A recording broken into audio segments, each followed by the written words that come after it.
Alhamdulillah, wassalatu wassalamu ala rasulillah Sayyidina wa maulana Muhammad ibni Abdillah wa ala alihi wa sahbihi wa man tabi'ahu wa mawalah. Ashhadu an la ilaha illallah wahdahu la syarika lah, wa ashhadu anna sayyidana Muhammadan abduhu wa rasuluh la nabiyya ba'dah. Allahumma salli ala sayyidina Muhammadin an-nabiyil ummi wa ala alihi wa sahbihi wa barik wa sallim. Qala Allah Ta'ala fil Qur'anil azim wa huwa asdaqul qailin. A'udzu billahi minasy syaithanir rajim. Ya ayyuhalladzina amanu taqullaha haqqa tuqatih wa la tamutunna illa wa antum muslimun. Wa qala ta'ala fi ayatin ukhra, ya ayyuhalladzina amanu taqullaha wa qulu qawlan sadida yuslih lakum a'malakum wa yaghfir lakum dhunubakum wa man yuti'illaha wa rasulahu faqad faza fawzan 'azima. Ibadallah, usikum wa nafsi bi taqwallah wa ta'atihi faqad fazal muttaqun. Hadirin jamaah Jumat yang dimuliakan Allah Subhanahu wa ta'ala. Ada kalanya telinga itu bosan mendengarkan nasihat, muak, jemu, letih. Ada kalanya akal itu tidak lagi bisa diajak untuk berfikir, susah, payah, karena sudah terlalu penuh dengan berbagai macam maklumat, informasi, penderitaan dan kesusahan. Tapi Allah memberikan jalan lain untuk supaya nasihat itu sampai ke dalam hati melalui kisah. Maka kata Allah kepada Nabi Muhammad sallallahu alaihi wasallam, faqsusil qasasa, ceritakanlah kisah-kisah itu, la'allahum yatafakkarun, biarkan mereka berfikir, biarkan mereka merenung sejenak. Selama jantung masih berdetak, selama darah masih mengalir, mereka masih hidup, hati mereka masih bisa diajak untuk berkompromi. Mungkin kalau dinasihati tidak lagi masuk, tersumbat sudah telinga. Mungkin kalau diajak berdiskusi sudah tidak mempan, saking penat dan lelahnya penderitaan. Tapi kisah-kisah masih menyentuh ke dalam hati sanubari manusia, karena nafas masih berhembus, hayat masih berada di kandung badan. Bagi yang lama tidak juga dikaruniai anak, bacalah kisah Ibrahim alaihissalam yang tidak pernah muak dan bosan berdoa, Rabbi habli minas salihin, berilah aku anak yang saleh. Bukan setahun, bukan 2 tahun, 86 tahun lamanya menikah dengan Sarah, tidak juga dikaruniai anak. Menikah dengan Hajar, anak tidak juga datang. Mereka mengatakan istrinya mandul. Mereka katakan tangan mungkin punya anak, karena tulang sudah rapuh, kepala sudah diselimuti uban, mustahil punya anak. Tapi Allah ingin menunjukkan kuasanya. Pagi, petang, siang dan malam dia berdoa, Rabbi habli minas salihin. Akhirnya Allah berikan anak.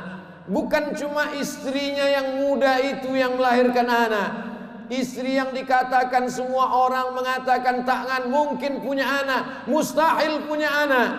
13 tahun setelah kelahiran Ismail, Sarah mengandung, lahirlah Ishak. Ketika itu umur Nabi Ibrahim 99 tahun. Allah ingin menunjukkan kuasanya. Innama amruhu idza arada syai'an ayyaqula lahu kun fayakun. Setan berbisik, mengapa dia yang pacaran, dia yang berzina, sekali berhubungan kelamin langsung punya anak? Mengapa dia yang melakukan hubungan tidak halal, tidak ada akad, tidak ada saksi, tidak ada mahar, tidak ada izin orang tua, mengapa begitu mudah?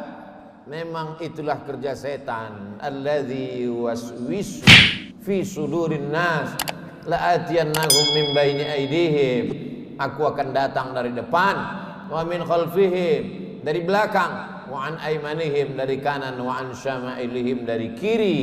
Memang begitulah kerja-kerja setan dari bentuk jin. Syayatinul jinni wal insi, ada pula setan yang berbentuk manusia, yang kerjanya menghangat-hangatkan hati, memanaskan perasaan, sehingga mendidih bergejolak sampai pada mencaci maki Tuhan.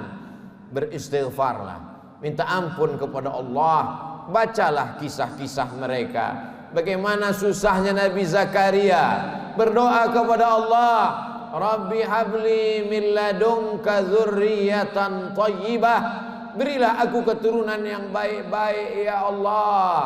Allah berikan keturunan yang baik. Anak itu bernama Yahya, seorang perempuan lama tidak punya anak, namanya Hannah. Dia berdoa kepada Allah, Rabbi, ya Allah, inni aku nazartu, bernazar, laka ma fi batni muharrara, kalau aku punya anak, kalau aku bisa mengandung, anakku ini akan kujadikan muharrara, khalisan li khidmati baitil maqdis. Dia tidak akan menjadi petani, dia tidak kusuruh bercocok tanam, dia tidak akan mencari ikan di tengah laut menjadi nelayan, dia tidak akan menjadi pegawai kerajaan, dia hanya akan aku jadikan muharrara, menjadi pelayan Baitul Maqdis. Hidupnya hanya akan menjadi pelayan rumahmu ya Allah. Dia tidak ada kerja lain. Kuwakafkan anakku ini untukmu ya Allah. Fataqabbalaha rabbuha, Allah kabulkan doanya biqabulin hasanin wa ambataha nabatan hasana. Anak itu tumbuh dengan pertumbuhan yang baik. Wa inni sammaituha Maryam, anak itu aku beri nama Maryam. Wa inni u'idzuha bika wa dzurriyyataha, aku minta perlindungan kepada engkau, bukan hanya kepada dia, wa dzurriyyataha, tapi sampai kepada anak cucunya, minasyaitonir rajim, supaya jangan sampai dia diganggu, digoda oleh setan yang terkutuk. Begitulah mereka orang-orang yang soleh. Ibrahim, Zakaria, Hannah, suaminya Imran, satu surat khusus untuk mereka. Nama suaminya Imran, nama istrinya Hannah. Hannah melahirkan anak Maryam, Maryam melahirkan anak Isa. Mereka orang yang dekat dengan Allah, tapi tetap diuji oleh Allah. Mereka orang yang dipilih Allah, tapi hidup mereka juga penuh dengan penderitaan dan kesusahan. Lalu siapa kita yang baru sekali dua menempelkan kening ke lantai, bermunajat kepada Allah, merasa hidup mesti senang, hidup mesti tenang, hidup mesti kenyang, padahal kita tak layak untuk menenteng sandal alas tapak kaki mereka. Kita bukan apa-apa dan kita bukan siapa-siapa. Bagi yang hidupnya selama ini berada di istana yang megah dan cantik, penuh dengan emas, berlian, permata, harum, semerbak, tiba-tiba tercampak dan terbuang, bacalah kisah Musa alaihissalam. Dibesarkan di istana Fir'aun, lengkap dengan pelayan, makanan pakaian terjaga bersih rapi, penuh dengan dayang-dayang, sampai akhirnya dia melihat ada dua orang yang sedang berkelahi. Fawakazahu Musa, Musa melerai, jangan kalian bergaduh, jangan berkelahi.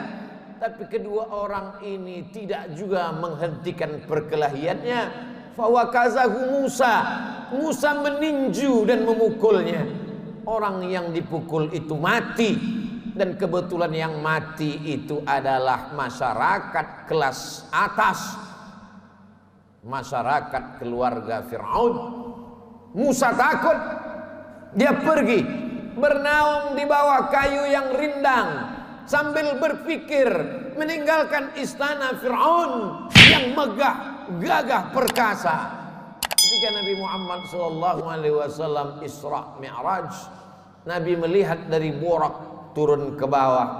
Dia lihat ada pohon yang rindang di tengah gurun pasir. Nabi bertanya kepada Jibril alaihissalam, pohon apa itu Jibril?